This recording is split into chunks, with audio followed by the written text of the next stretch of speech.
I think the glimmer in this whole conversation is that you are allowed to change your mind at any point. Like when you find more information about somebody that leads you to say like, oh, I don't think they had my best interest at heart. You're allowed to change your mind about how you feel about them. And I think we both are perfect examples because I once loved her too.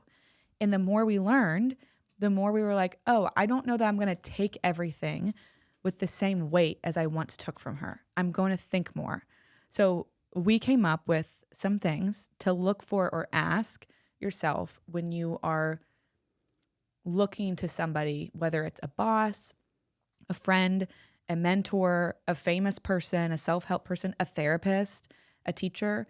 There are some things to ask yourself that might help you not get too far in before you see kind of the light. Well, and it makes me think of even Tony Robbins' backstory, which I know this isn't a deep dive on him and I don't know the full thing, but in Mel's first line of her bio sentence, like Tony's story is this whole, grew up very poor, single mom. Like he feeds a lot of people now, like millions, maybe even, dare I say, billions. I feel like he's put out an astronomical number of like meals that he has provided for people.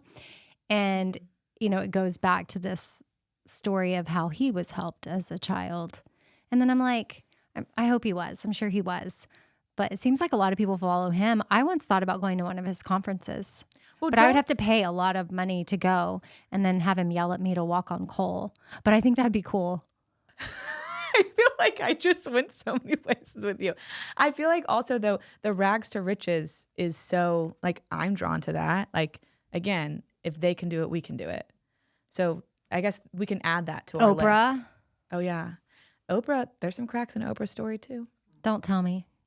I don't want to know about those cracks, but maybe later we could do. We don't have to. We could do an Oprah deep dive. But she's someone that definitely did not have privilege. That is for sure. Yes. Yeah.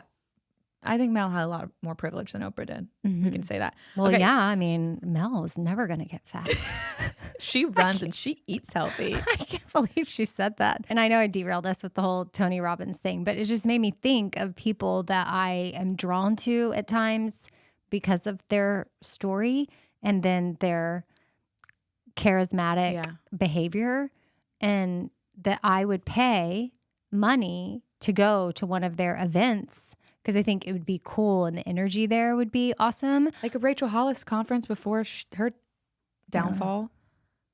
Yeah, I'm sure that those were really exciting. And fun. And like you felt like this community and connection.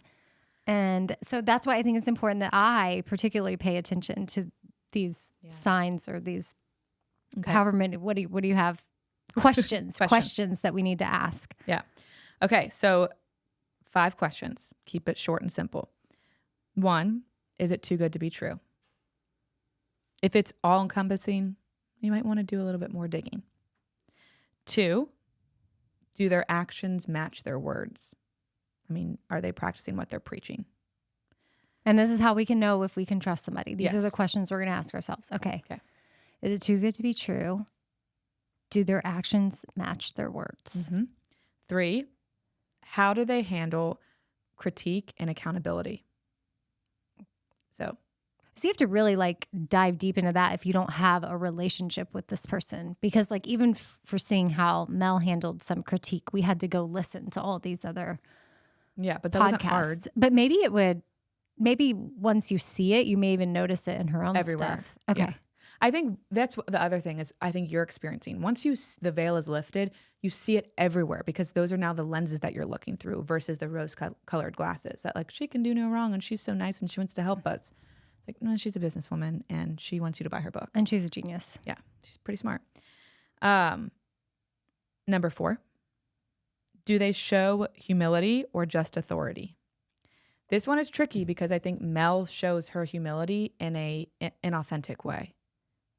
But really she wants to feel like she's just like us, but in other areas she wants us to not be able to relate to her. Yeah, it's manufactured humility. Mm-hmm. It's a bummer. And then the last one, number 5. What do they gain from your trust? Are they guiding, helping, or just selling? So are they guiding you, or are they helping you, or are they just selling a product? And I think that's one that you can go back to what we talked about in the beginning is with marketing. Like they're always supposed to leave you wanting one more thing. And if they're solving this problem to create this problem to then solve this other problem for you, if you continue to need, there's a difference in wanting. Like I want to listen to certain podcasts. I want to read certain authors' books. They're fun, they're entertaining, I gain something from them, but I don't feel tied to them. Like if they stopped their podcast, I would die. If they never wrote another book, I don't know what I would do. Like I can't go to anybody else for that type of help, guidance, or entertainment. That's, I think, where you're like, oh. Well, and I'm thinking about you as a therapist, and I would think that your goal would be eventually for your client to spread their wings and do whatever. I mean, therapy can be on and off. It doesn't mean, but like if you have a client that's coming in and just constantly needing you all the time, you may wonder, I'm not doing my job. Yeah. And I think there's, again, a difference in therapy where there's, the goal. Because you have a living to make too. And I think helpers need to make money. So I guess I'm trying to also have some discernment around how can you tell if a helper who also is trying to make a living is just selling. Because like you could maybe, I'm sure there are some therapists actually that do it, or guides in whatever way that just they don't care if their client gets any help. As long as they're coming and writing a check. Yeah, that definitely exists.